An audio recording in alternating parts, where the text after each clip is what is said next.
Hello, everybody, and welcome to the PackHub's latest packaging webinar, How to Future-Proof Your Plastic-Free Packaging. In a world of shifting legislation, heightened consumer expectations, and the very real risk of greenwashing, knowing how to navigate the plastic-free packaging landscape is more important than ever. Today's session will help you do just that. So what we're going to tackle: how to avoid greenwashing and make credible future-proof claims, what's coming next in packaging legislation and how to get ahead of it, and how to overcome the common barriers that slow the adoption of breakthrough materials. To help us unpack all this, I'm delighted to be joined by two experts who are right at the forefront of sustainable packaging innovation. Their company, Xampla, are the team behind the material innovation Morro.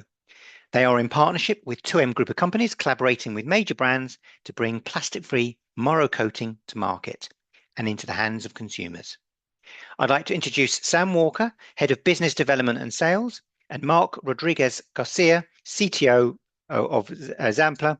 Together, they'll be sharing practical insights, learnings from real-world trials, and their outlook on what's next in this space. We'll leave around 15 minutes at the end for Q&A, so feel free to pop your questions in the chat as we go. Let's get started. Sam, over to you. Cheers, Paul. Thanks for the introduction. Good afternoon, everyone. I hope you're doing well on this lovely summer day. So as Paul said, quick setting the scene for you in terms of what is plastic-free. We're going to run a little bit through the legislation, how we got to this point, look at some common claims on packaging, what's good, what's bad, what's best practice, and then using Morro as an example, go through all the things you need to be aware of when choosing plastic-free packaging. So that's around cost, scalability, performance, and a few other things. So a bit more about me. Can we move on to the next slide, please, Jazz? Yeah, so as Paul said, I'm head of sales and business development at Xampla. I've got 10 years in sustainable packaging, and Xampla are the innovators behind the Morro product, which specializes in replacing plastics with natural plant proteins to replace the world's most polluting plastics. We were going to be joined by James, who is from our 2M group, that is our licensed partner, but unfortunately James had a bit of an emergency. So instead we're going to be joined by our super sub, Mark, if you'd like to introduce yourself. Yes, thank you, Sam. So I'm Mark Rodriguez, and I'm the CTO and co-founder at Xampla. So I've been with Xampla since the beginning, and very looking forward to do this webinar and find out more details about our plastic-free coatings. Great. So we're going to start off quickly with a quick poll. Next slide, Jazz. There you go. So how confident are you in identifying plastic-free packaging? So picture the scene. You are a packaging technologist and someone's just approached you with their brand new plastic-free packaging. It's all singing, it's all dancing, it's ovenable, microwavable, recyclable, compostable. How confident would you be in actually verifying those plastic-free claims? Paul, so we work on getting a little poll up for everyone. Yes, the poll will be 30 seconds. If you could carry on, the poll will go live as you talk. Yeah, I will carry on then. I'll just get seeing some more as well, obviously, because I think from my experience in previous roles, what often kind of comes to fore with this is people bring this product to you, tell you all about it. You'll say, that sounds perfect. What is it? And straight away, I couldn't possibly tell you, it's proprietary technology. It's all a secret. It's all cloak and dagger stuff. And it makes it really hard as a packaging person to decide whether you should invest in this more, you should look into it more, or if it's all part of the kind of greenwashing that we've seen over the last sort of 5-10 years as this legislation's come in and plastic-free has become more and more important. So just think about, what things do you look for? What things do people tell you? And how confident are you in believing them? And actually kind of digging a little bit deeper to kind of actually verify and kind of get that real confidence in those claims through.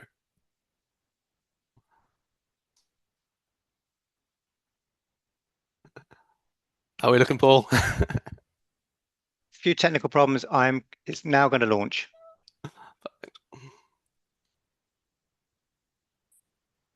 Okay, so that one's on there. We'll have a quick little chat about them. So please feel free to rush ahead with them.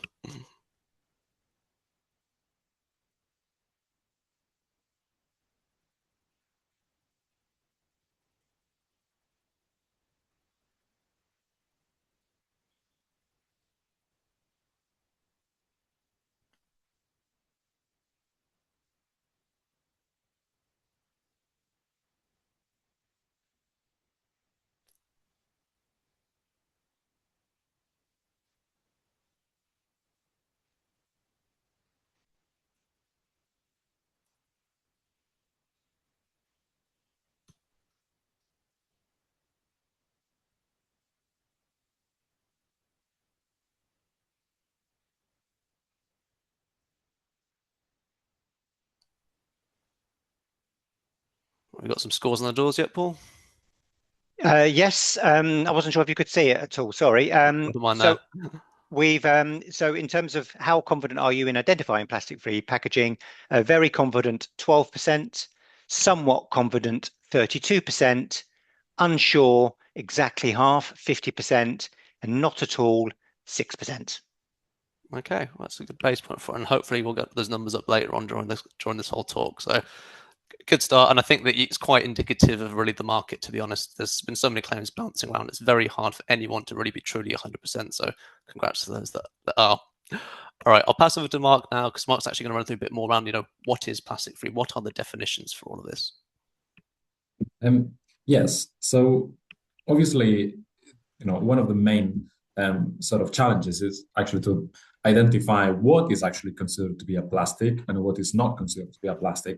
And obviously, there's lots of different interpretations of the definition of a plastic. But as part of the Single-Use Plastic Directive, you can see on the screen what essentially is the European Commission proposal for a definition of a plastic, which is fundamentally referring to a material consisting of a polymer, to which additives or other substances may have been added.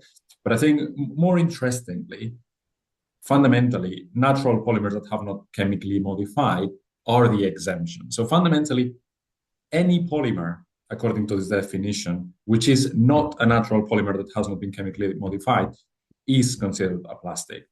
And I think sometimes this definition probably doesn't give a lot of detail of examples of what should be considered a plastic or not, but that's essentially the definition we have today by the European Commission as part of the Single-Use Plastics Directive. And based on that, I guess we all have to make an effort to try to identify and to all agree on what would constitute a plastic according to this definition. And that's a lot of the work we're doing internally at Xampla, which is based on using natural polymers. And I think what's been really critical for us is really being able to show and to demonstrate that our materials are not chemically modified and therefore are exempt from being considered a plastic as this definition. And I think if we move to the next slide, I think we've got several examples of different types of polymers which are normally used for packaging applications, especially your traditional types of coatings such as polyethylene or even water-based coatings, which will fall within the description of a plastic according to the definition. And I guess there's other types of materials, some bio-based polymers like polylactic acid or PHAs, polyhydroxyalkanoates, that even if they have essentially an original sort of bio-based raw material source, they undergo a series of chemical modification steps that fundamentally, according to the definition, they should be considered as plastics because that natural material has actually been chemically modified. And I think what does not sit within that definition and should not be considered a plastic according to the definition is natural polymers that fundamentally we can demonstrate have not been chemically modified. And I guess that's actually a big challenge because sometimes a lot of these polymers in terms of all the sort of required steps in terms of extraction and processing, there's a lot of side reactions that can happen. And it is actually quite a big challenge to demonstrate that no side chemical modifications have happened. So I think there's a lot of sort of work that needs to be done as part of in this industry to demonstrate that those chemical modifications are not happening. And that's some of the work we'll discuss later in the presentation. But essentially, as part of this definition, that restricts the use of very specific types of materials of these natural polymers for the use in certain applications that need to be compliant with the Single-Use Plastics Directive.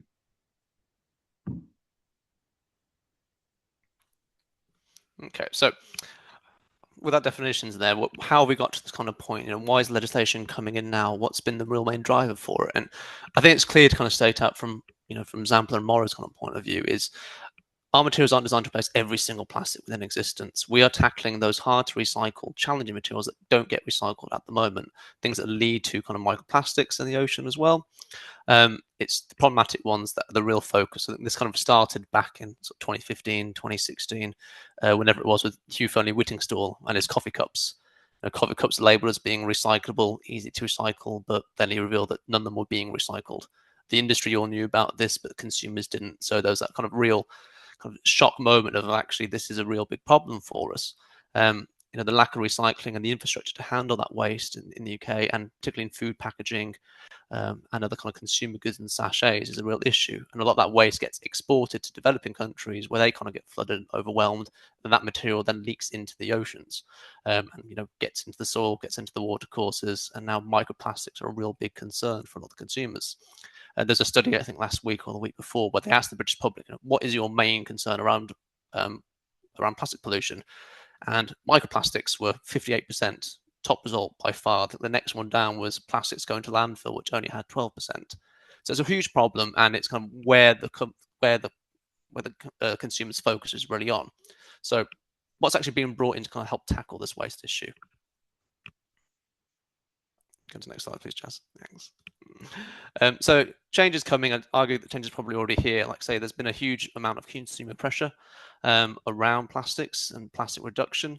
So we have SUPD bans around some more polluting plastics across the UK and the EU, as well as places like APAC and parts of America. EPR coming in for the UK, as well as the packaging reforms, and the PPWR in the EU as well. And this is all kind of combining with various brands' ESG targets, which are all designed around plastic free or plastic reduction, or improving recycling rates and recycled content in the materials. And again, the real drive for this has been consumers. We had what we call the planet Earth effect. David Attenborough showing the problems of plastics out there, turtles with straws in their noses. All this has really kind of driven that, and really kind of pushed that drive to reduce these single-use plastics and problematic plastics. So of course, this has all worked really well, and there's no problems at all anymore. Is that right, Jazz? On to the next slide, please. Well, not quite. So in the kind of the first wave SUPD bans kind of hit, and there's also talk around how to be plastic free, it did start a series of innovation runs. People were looking for real viable solutions, but this takes a lot of time. What happened in the short term was there was a wave of kind of silver bullet solutions that, they were designed to exploit loopholes or false claims on materials to kind of basically make things compliant when they weren't actually compliant. We saw a lot of overweighting, so a lot of the bans were around, plastic by weight of the product. So if you're trying to hit 5% plastic maximum, that you're at 7%, a lot of brands would actually just increase the weight of their board. And now that 7% is 3.5%. It's compliant, but they're actually overweighting a product. It's increased costs, and it's also not doing what the whole legislation was supposed to do. We also saw around the plastic packaging tax, there was some dishonest practice in the Far East, where basically manufacturers were producing PET plastics, but then immediately regrinding it and selling it as rPET. So you'd have that recycled content because there's no way to chemically distinguish between PET and rPET as well. We had the whole issue around aqueous and plastic free. Again, sort of in one of my older roles, we actually took a plastic free coffee cup and put it in an acid bath and left it there for a while. And obviously the paper all dissolved, and we were left with this perfect little plastic cup, despite the product apparently being 100% plastic free. That kind of led in as well with the aqueous and flustics plastic free certification, which thankfully has now actually been changed to less plastic. But again, the damage was kind of done. Plastic free was promoted, it was pushed, and it was taken up by a lot of people. The other thing we saw as well was switching to other materials that actually had their own environmental issues. So there's a huge move away from plastic lined paper and plastic lined boards and plastic products in general to things like bagasse and other pulps. But they actually had PFAS in them, which has a whole host of other environmental issues which kind of weren't really seen. So you were just moving one problem into another area. It also increased costs on those that followed the rules. There was very little enforcement around these sorts of products. I still remember when the UK SUPD ban came in, and there was a big packaging event down at the XL where Martin and the FPA were all involved. And Martin was furious because he'd gone around all the stands and the concessions and the cafes, and every single one of them was still using plastic packaging and plastic cutlery, even though it had been banned a couple of months before. But people were unaware of it. There's very little policing of it. So all of this kind of came together, and it led to a variety of issues.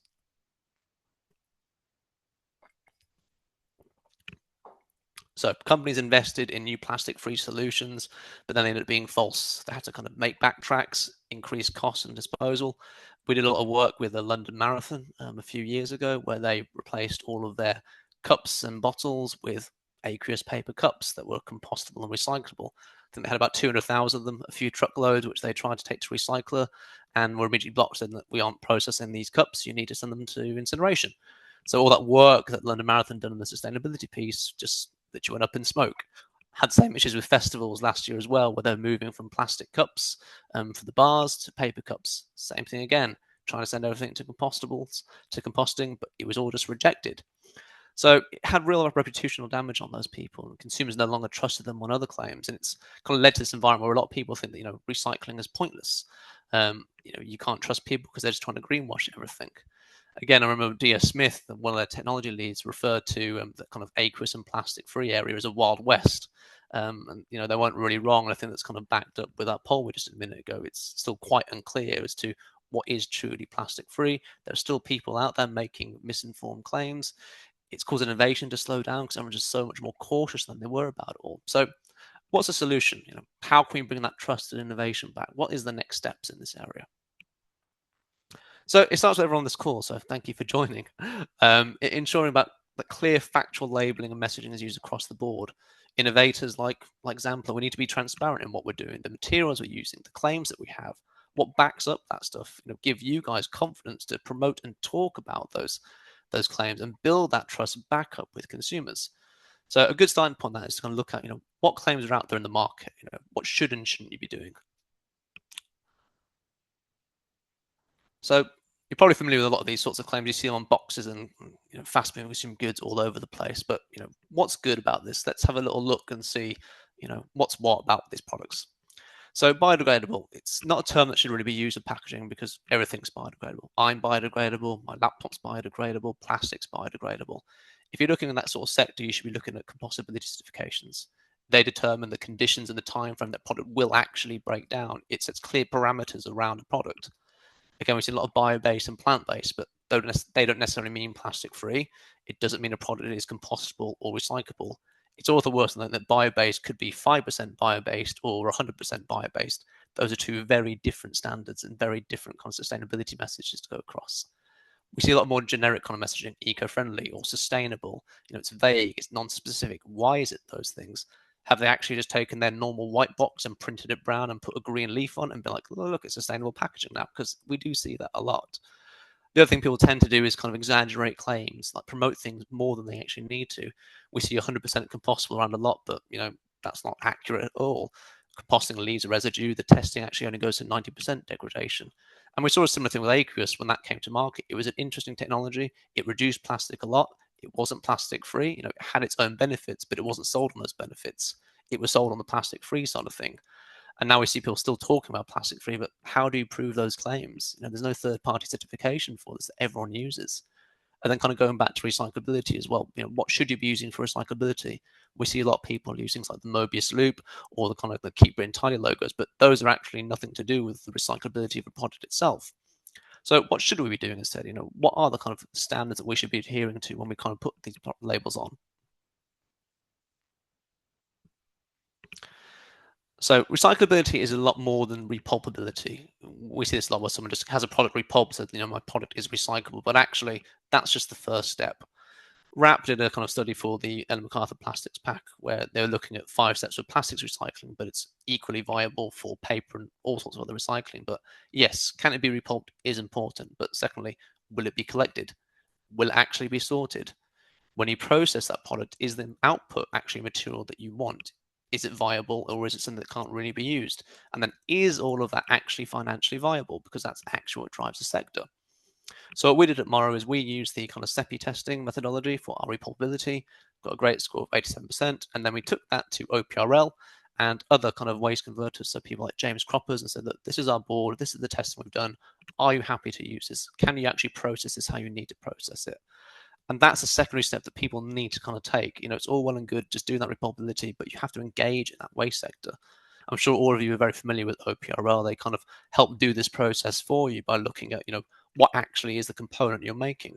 Will it be collected domestically? Will it be sorted? Will it actually be recycled? If the answer is yes, 75% of all domestic POCOs will take that material, then great, you get to use the recycle label. If you don't have it, then you can't. So the other kind of key end-of-life claim was on compostability. There's 2 main types, home and industrial. You're probably familiar with these logos. The one in the middle, the ceiling logo, that's the industry compostable logo. Again, it's not overly clear that it's about industrial compostable. Not people know what that is. And then there's the OK Compost Home logo, which is a bit more clear. But what people often tend to forget to do on these products is actually include their license number. Composting and compostability certification is a bit like a mini chain of custody. You are supposed to include your license and sub-license number on there to kind of show that you've bought this in and you've done the testing yourselves. So that's all our end-of-life claims. Mark is on the call, who's our specialist in plastic-free, so I'll hand over to him now to talk a bit more about plastic-free and how you verify those claims.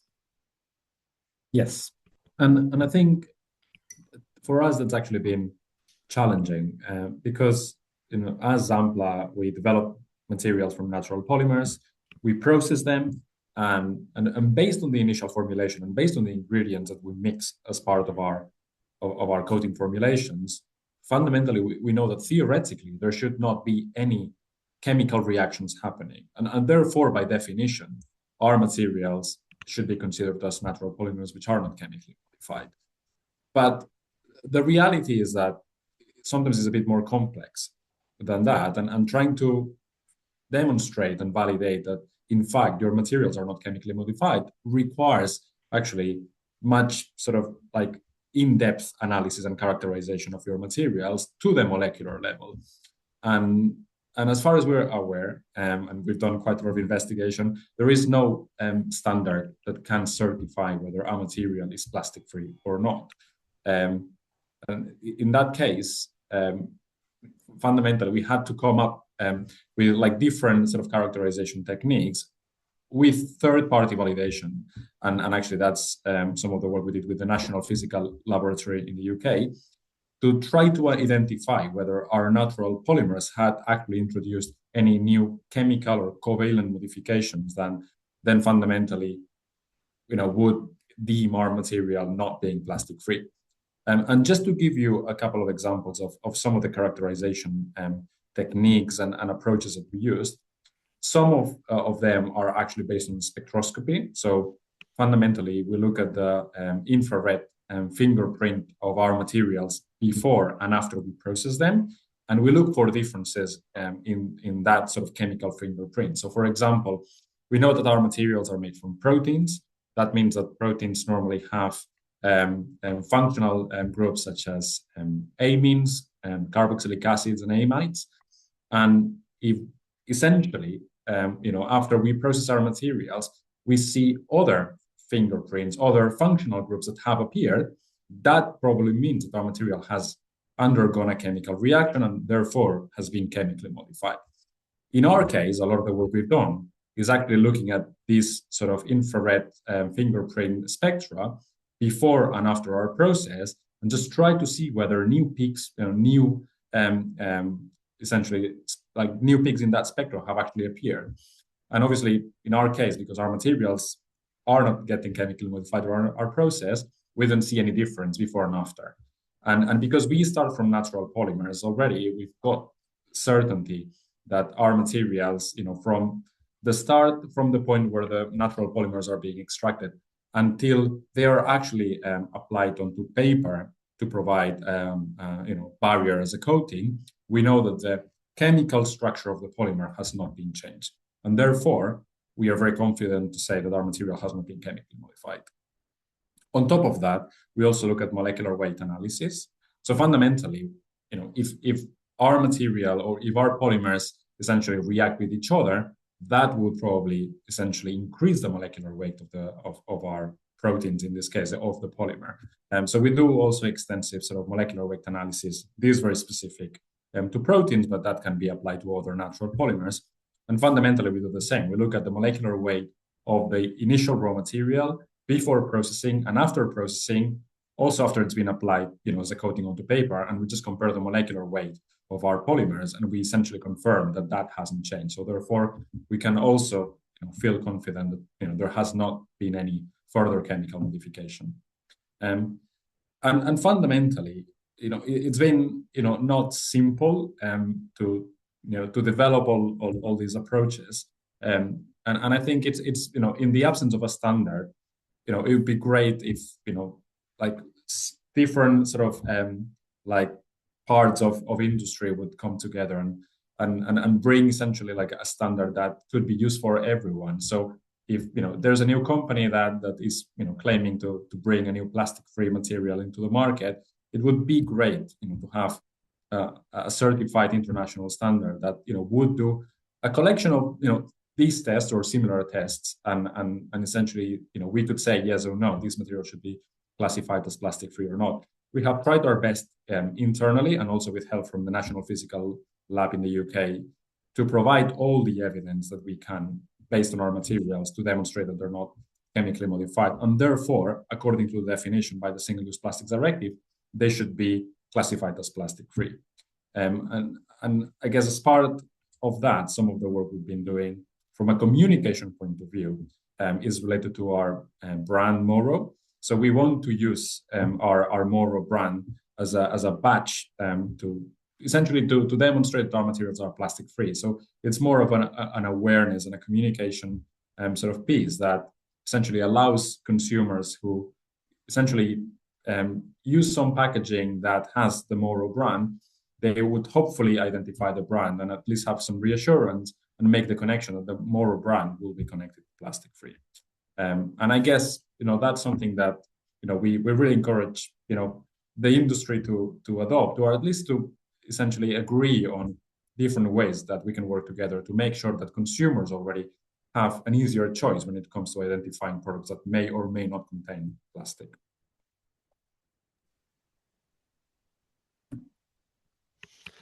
Okay, so now going on to a bit more of the nitty-gritty stuff, as I'm sure many of you are probably wondering. Obviously, plastic-free can come with a higher cost on the side of the chemistry, but it's a lot more than that. Actually, you're looking at the kind of overall cost of where plastic-free sits in within legislation. It's important to remember as well that materials like Morro, then new, were emerging. Yes, we're at a very good scale at the moment, but there's still significantly more scale to kind of do as well.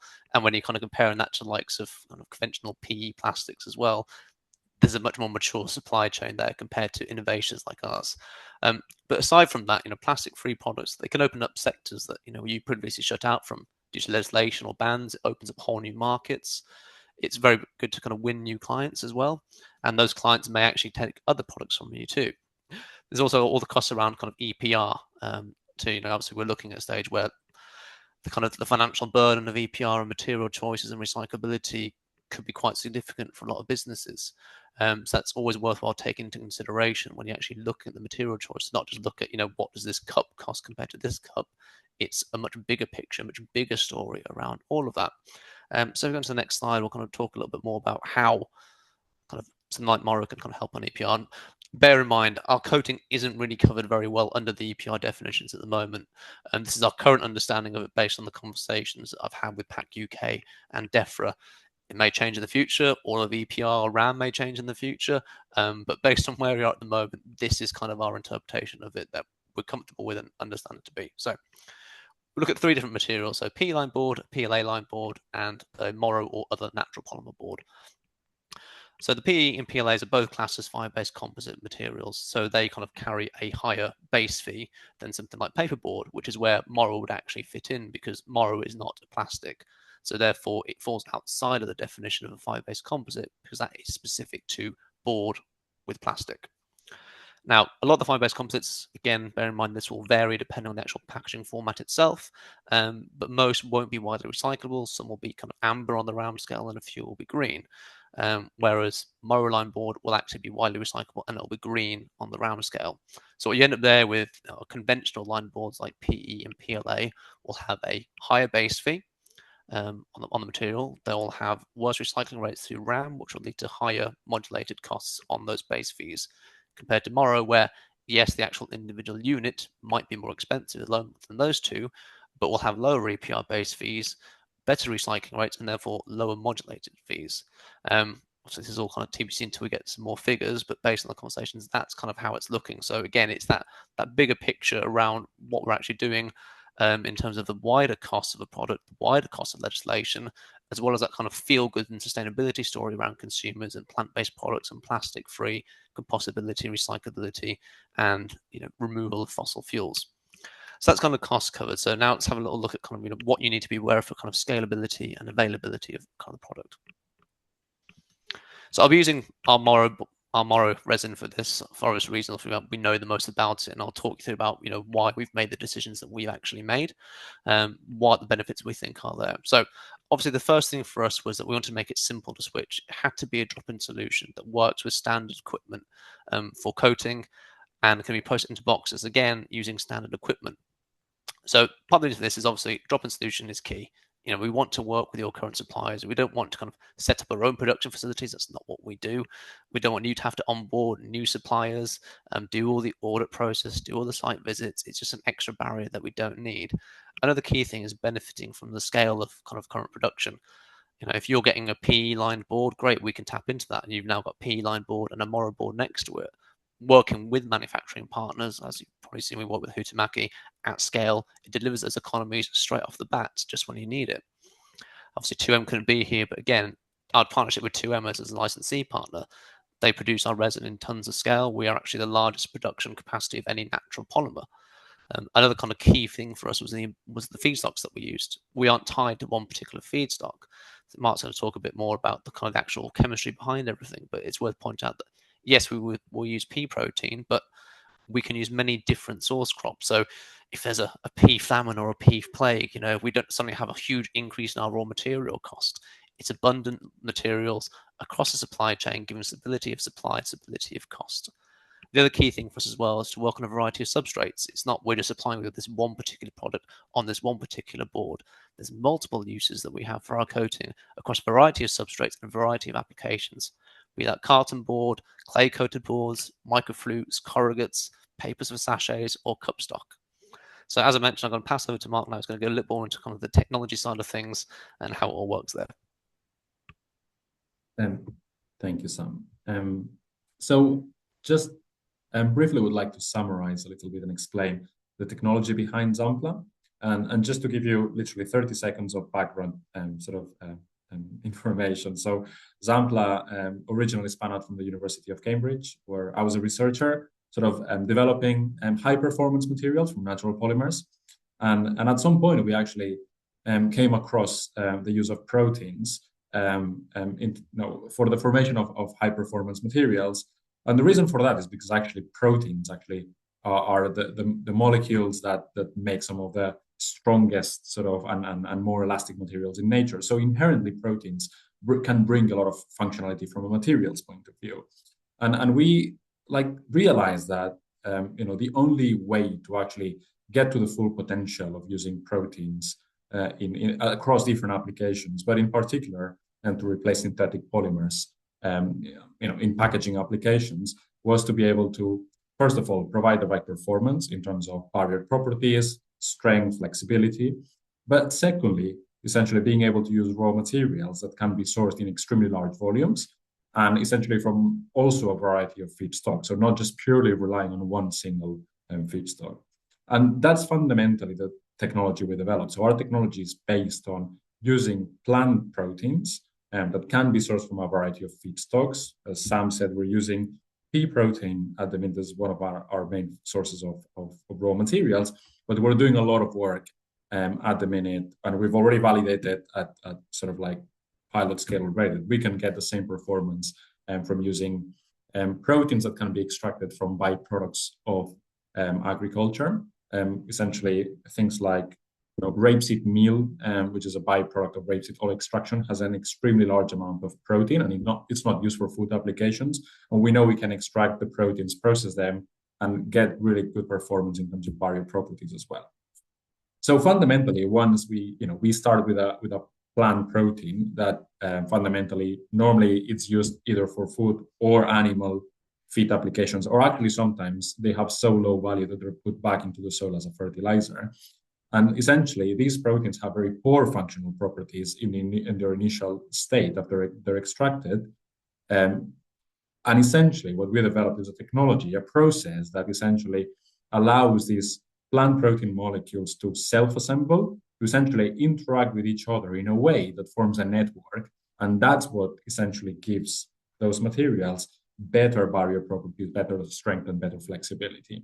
And those barrier properties are sufficient in some applications, especially in food service packaging, to provide sufficient barrier to oil, sufficient barrier to water, and to have sufficient flexibility to prevent cracking resistance.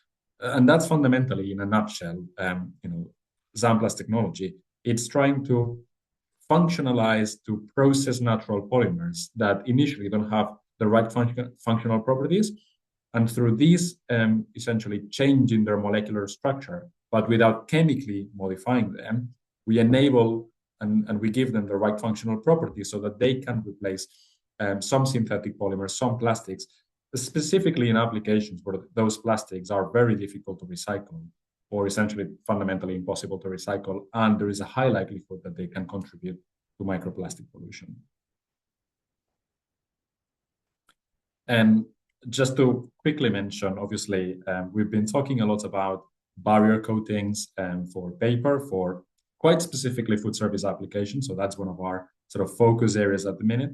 But our technology can be applied to a whole range of different products beyond packaging as well. So we've developed our technology to be compatible with applications, for example, in home care, personal care, where synthetic polymers, sometimes similar to the ones that are used to coat paper, they're also used sometimes to encapsulate active ingredients in, for example, fragrance.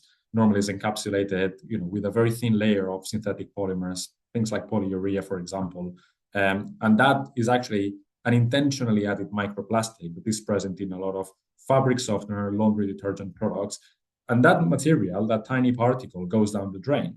And it's so small, it's only a few microns across. So essentially, once it goes down the drain, it hopefully will go to a wastewater treatment plant. But it's such a small particle that there's a high likelihood that it can unintentionally, accidentally leak into the natural environment. So these are also a different example of, synthetic polymers being used in applications where it's very difficult to capture them, to recycle them. And therefore, the only solution to keep providing the same performance, the same functionality, but without compromising on the end of life, is to use a natural polymer that can provide similar performance in that application.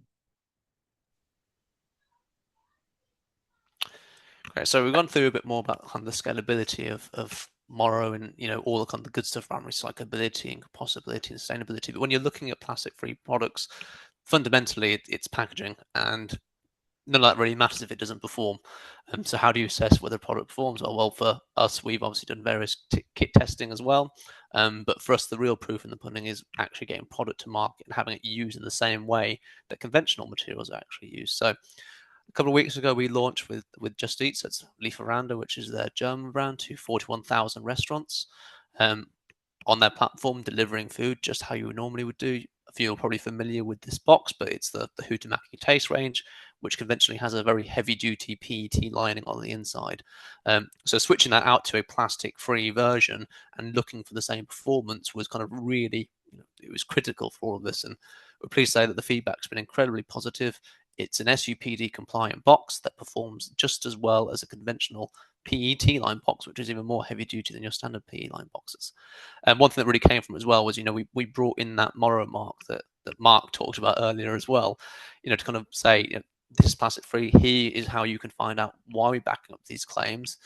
This is that kind of the validation of plastic-free products, and that data and evidence behind all those claims kind of restore that kind of trust with consumers. And for us, it's really important that the packaging that we bring to the market, it works. Like it has to work. It's all well and good, bringing in some small basic trays, only work with one supplier on one board type, and functionally they're not quite there, because if a product doesn't work in the same way that we're used to and that we expect, it's never going to take off. It's never going to replace what's out there. So aside from this box as well, we work across a range of substrates. If you want to go to the next slide, Jazz. So not only are we working on those kind of food service boxes, but it's a viable coating for a range of substrates. We're doing work on greaseproof papers, sachets in the beauty and cosmetics industry, cup formats, so that's pots, coffee cups, soup cups, and sort of craft salad bowl containers, your standard soluble clamshells as well, and things like sandwich packs and sandwich wraps. We aren't limited to those simple coatings. It's a true solution for a wide range of application, actually works and is in the market, and it's not just a gimmick. And it's really kind of key for when you're speaking to companies around plastic-free solutions to just kind of verify, what is the wide range for this? Are we just kind of bringing on this whole product and it just does one kind of particular format and it does an okay job? or is it really truly a viable wide-scale solution that can actually solve a myriad of problems across multiple different manufacturing formats? So that's a real key part of what Xampla and Morro look to do with Morro. And safe to say we're still developing more and more on these. So as we kind of refine that technology more, we're expected to bring on new packaging formats as well. So in summary, why should you go plastic free today? Well, obviously there's a legislation kind of drive behind it, the compliance drive behind it as well. But realistically speaking, this is all being driven by consumer pressure. It's what your customers want. It's what the industry wants as well. The cost of plastic free, yes, there are additional startup costs. But again, we are right at the beginning of that kind of startup phase and innovation phase around that. There's still so much more scale to kind of build into that supply chain. Not to mention the fact that you actually save on legislation costs as well as the traditional value of kind of innovating, bringing new products to market, having that sustainability story, hitting ESG goals too. And right now we've got performance, we've got product, and we have that scale to deliver it. So it is a viable solution on a variety of materials today. So if anyone out there is actually looking at different projects or thinking about projects, please feel free to kind of get in touch and just talk through it. We're going to end now with a review of that poll and see if we've actually helped anyone get more confident on it, or maybe we've just actually kind of hindered everyone and it's going to be a bit more confusing for you. But get that poll back up, Paul. We'll see how we've done.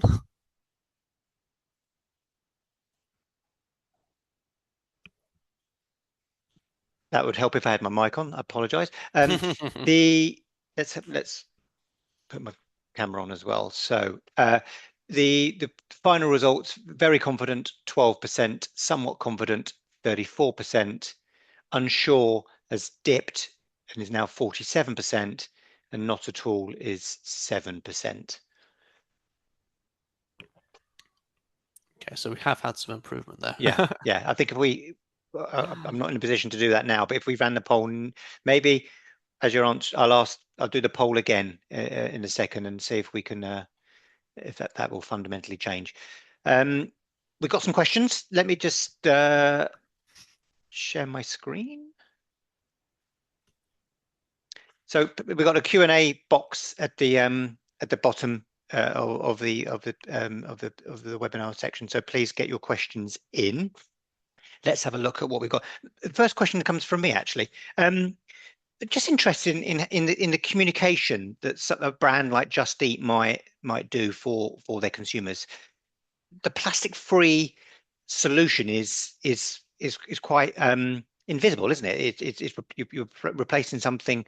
The plastic, consumers didn't even realize it was plastic there in the first place. So does Just Eat have any messaging on the pack to tell consumers that it's plastic free, or do they just take the sustainability win? No, it's kind of a big thing, as we kind of mentioned, being sustainable, being plastic free, doesn't come for free. And I think when you're kind of making those kind of big changes, it's important to communicate that message across. So yes, they did put some messaging around it, done a whole PR buzz around. It's the world's first corrugate box with an actually truly plastic-free lining that's SUPD compliant. So yeah, it was a very big part of what they do, and it's in all the conversations we're having with kind of every big brand we're talking to, the communication piece, the use of that Morro mark is really fundamental in sort of like how they actually get that message out there. Excellent. Okay, brilliant. Just some sort of technical questions. So first one, this is about sort of definition of plastic. So is the EU plastic definition also the same for the UK? Not sure if you want to take this one or me, Mark, but yeah, fundamentally it's that naturally occurring unmodified polymer. There's a lot of copy and paste across markets on that definition. I think there's still a lot of talk about whether that is the right definition, but it's the definition we've got for now, and that's what we're kind of working to. Okay. Is data available for both OTR and WVTR?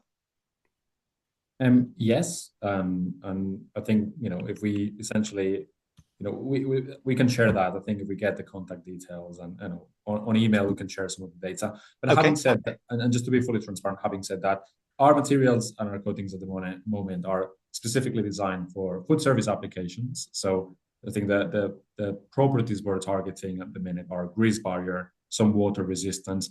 OTR and VTR, we've got some relatively good/moderate values, but our materials today, they're not going to be providing the 0.1 sort of centimeter cubic per today fundamentally. So we're not at that sort of level of MBTR, OTR levels that are used for other long shelf life applications. But we're working in the background when our R&D team working towards improving those properties.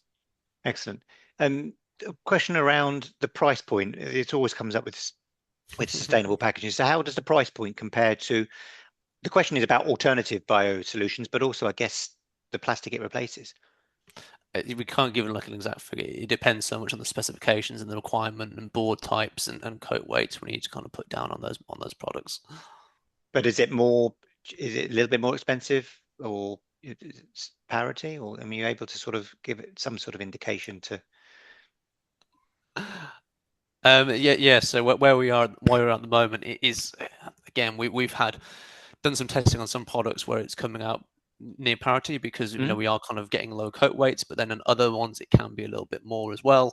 It's a real horses for courses thing, Paul. So I think if anyone has a particular application they want to investigate, we'll investigate that and we'll put it all together for them so they can kind of see.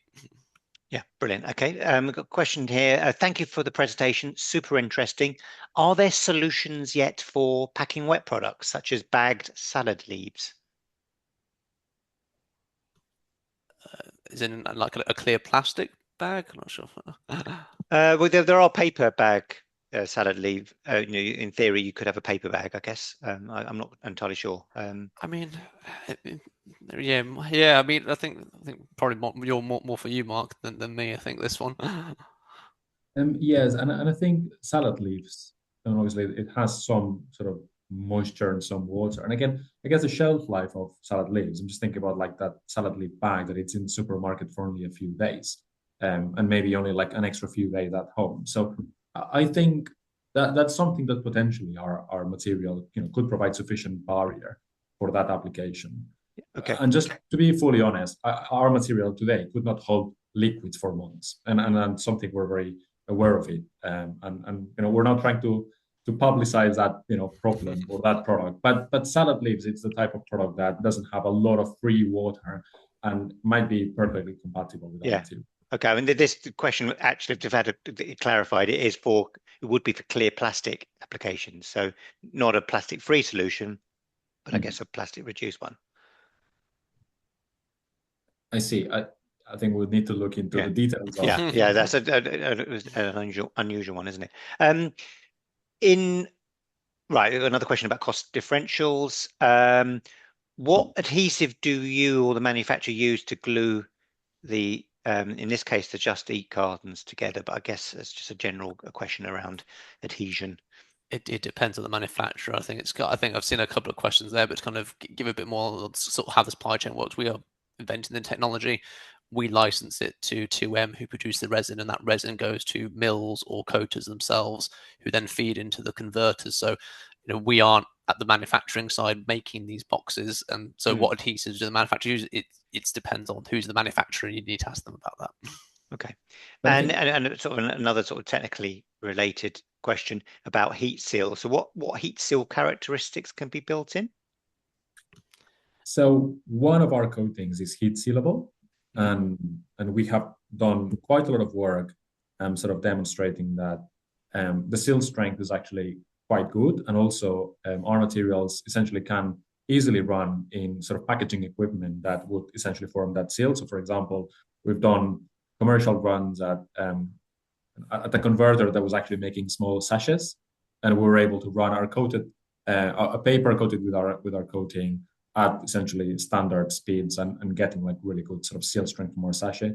And likewise, we've done quite a bit of work, and now with a partner doing a project on essentially like bowls or bucket formats, just to essentially being able to form our material or being able to form those packaging formats without having to use like a plastic adhesive or a plastic coating layer. Okay, perfect. A question around, I think, Sam, you covered this in a little detail. So as Morro is proprietary, can this be introduced to converters? How is it in terms of supply, as this will be coming from Xampla? So maybe just re-qualify what you said earlier, actually. So basically 2M can produce Morro coating at ton scale. They have the largest capacity of any natural polymer available to date. So they supply into paper mills, coaters, converters if they want to coat it themselves, and it's basically working how the current supply chain works.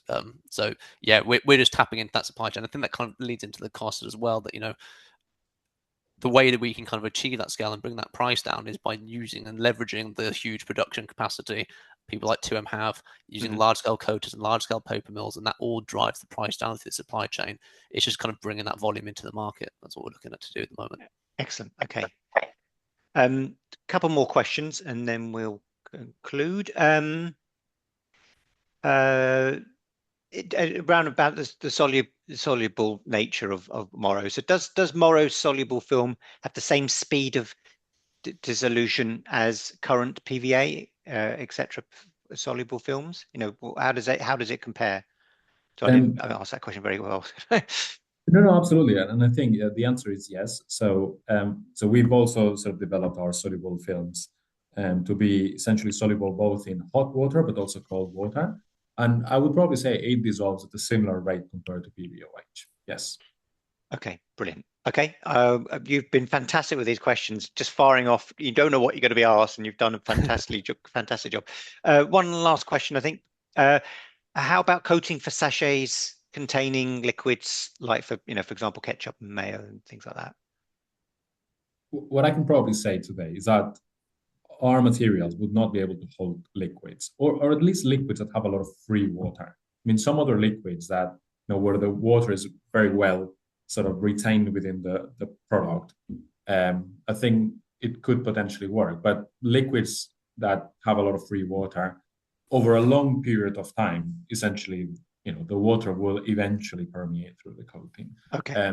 That doesn't mean that our coating cannot be part of the solution, because we know that there's different approaches, different materials that can, provide that extra sort of, water barrier sort of layer.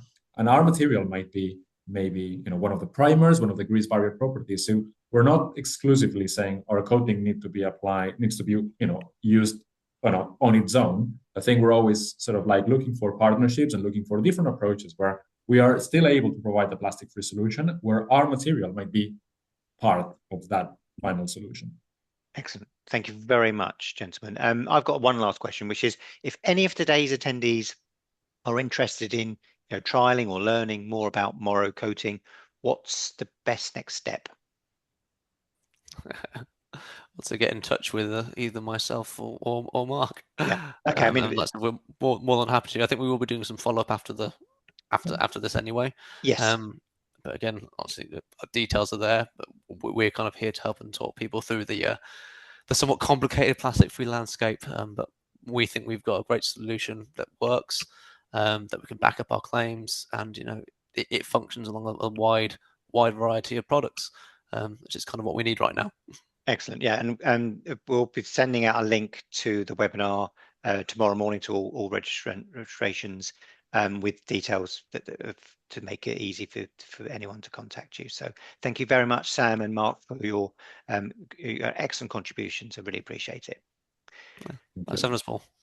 Right, one last thing to tell you about our next webinar, which is we're hosting a free webinar next Tuesday, the 29th at 3 p.m. UK, called Uncover the Future of Packaging, Your Guide to Sustainable Success. It's a preview of our new in-depth report, Sustainable Packaging 2025 to 2035. Matthew Rogerson, the report's author, will guide us through the key trends, insights, and data shaping the future of sustainable packaging over the next decade. He's interviewed over 250 key stakeholders, and we'll look at material developments in plastics, paper, glass, and materials, and explore some of those common challenges. So there's a QR code there to register, and the link will be available in the communications tomorrow. So that's all from me and all from Sam and Mark. So thank you very much for your time, and see you again next time. Thank you.